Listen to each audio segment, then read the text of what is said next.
Russia is expecting a significant increase in gasoline and diesel prices as the Kremlin plans to abandon the linking of retail fuel prices to consumer inflation and switch to a composite pricing index.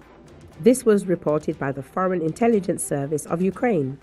According to the SVR, the Putin regime decided to introduce this innovation for several reasons. First, many Russian energy facilities failed in 2025. Second, there is a gap between market retail prices and retail prices, which are maintained at roughly the same level by administrative means. Third, there are Western economic sanctions in place. Once Russian authorities stop linking retail fuel prices to consumer inflation, gasoline and diesel prices will begin to increase significantly. Until now, gasoline prices in Russia should not rise faster than inflation, at least according to unofficial Kremlin directives. Experts predict that gasoline prices in Russia will increase by approximately 15% over the next 2 years, perhaps even more. It's worth noting that in 2025, Russia was gripped by a serious fuel crisis. This was exacerbated by strikes by the Ukrainian Armed Forces on refineries supplying fuel to the Russian occupation army in Ukraine.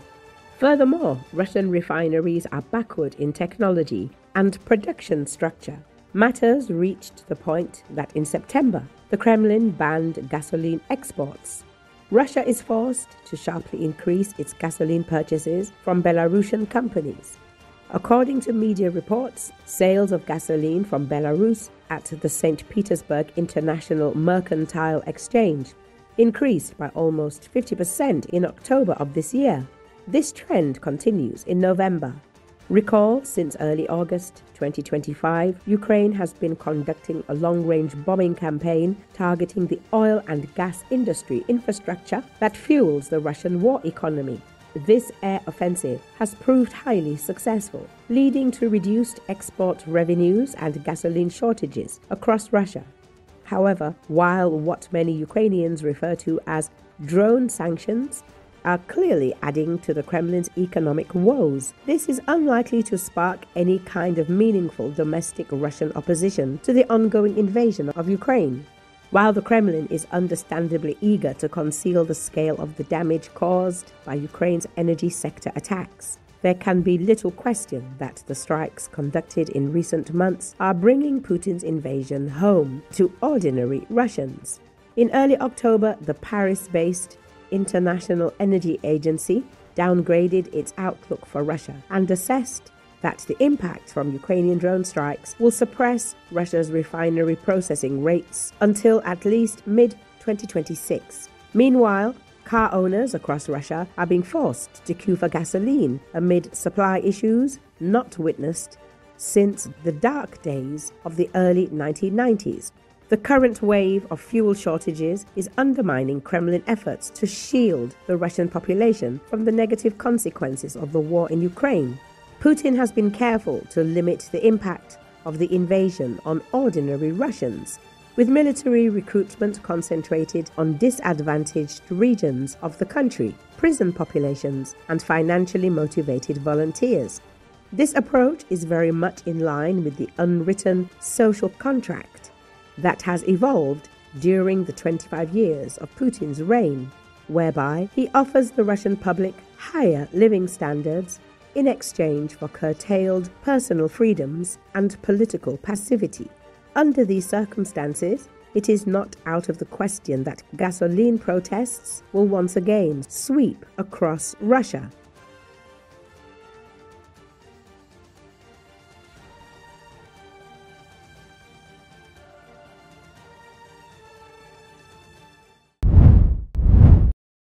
A drone attack has been launched on a barrack in a military compound in Chechnya's capital Grozny, according to media reports published on Thursday.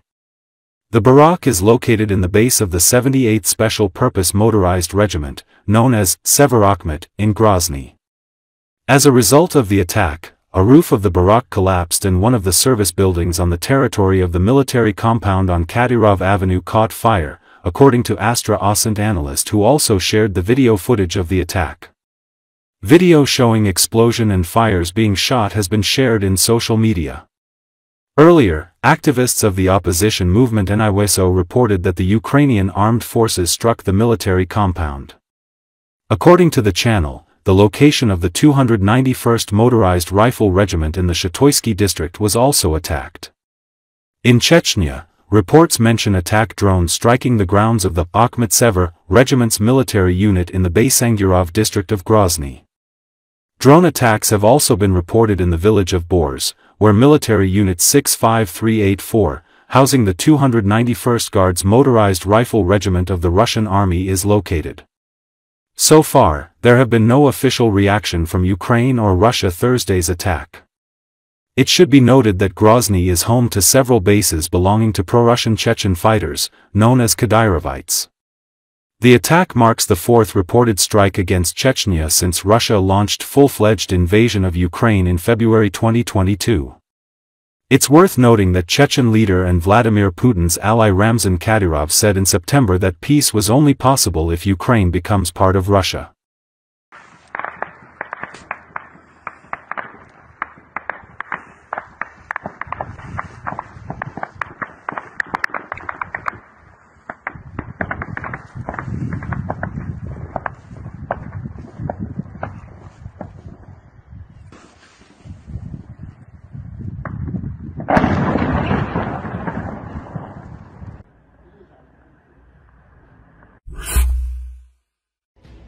Defense forces of Ukraine destroyed two extremely rare aircraft in Taganrog. According to the Ukrainian military portal Defense Express, this was confirmed by satellite images published by the OSINT community Garbuz. In particular, the post-attack image shows the extensive damage to the unique experimental A-60 aircraft, which carries a combat laser. It is noted that the second aircraft destroyed is also extremely rare, an A-100. A satellite image taken before the attack confirms that it is an A-100LL. Analysts explain that the A-100LL is essentially a ground test bed for all A-100 systems. It is where a whole range of testing and evaluation work for the equipment for the actual aircraft will be conducted. And this A-100LL is a crucial asset in entire Russian program to develop new AWACS aircraft to replace the A-50 and, most likely, to modernize the existing fleet. Attention should be paid to the radar antenna supports above the wing of this aircraft. This directly indicates that this is not just an IL-76, but an aircraft with long-range radar detection. However, the A-100 can be distinguished from the A-50 and A-50U by an additional antenna located above the aircraft cabin, which is not present in the A-50-inch, Defense Express said. Defense Express emphasized that without such a test rig, all of these projects would be significantly delayed, which is why the enemy's losses following the loss of the A-100LL in Russia are significantly greater than the loss of the aircraft. Considering that the A-100 Premier program in Russia was already on the verge of closure, the destruction of the test facility likely marks the final end to this Russian program, which Russia had been pursuing since the 2000s, with the promise of delivering the first aircraft in 2016, the analysts explained. Furthermore, according to NV, the hangars and production facilities of the TNTK aircraft repair plant were also confirmed to have been damaged. It was capable of servicing, repairing, and upgrading Tu-95 aircraft, which are regularly used in missile strikes against Ukraine. Satellite images from November 25 show a large-scale fire near the production buildings. As reported, on the night of November 25, units of the missile troops and artillery, in cooperation with the Special Operations Forces, the Navy's Coastal Missile Troops, and the Unmanned Systems Forces, carried out successful strikes on several strategic targets of the Russian aggressor. The aircraft repair plant TNTK-Im. GM Beriv and the enterprise producing the Molniya UAV, Atlant Arrow were damaged. The General Staff of the Ukrainian Armed Forces reported that during the attack on the TNTK plant, an experimental A-60 aircraft was likely hit.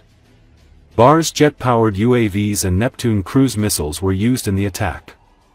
During 2023-24, the Defense Forces destroyed several A-50 aircraft at once, and now a unique test stand for the A-100 project has been destroyed.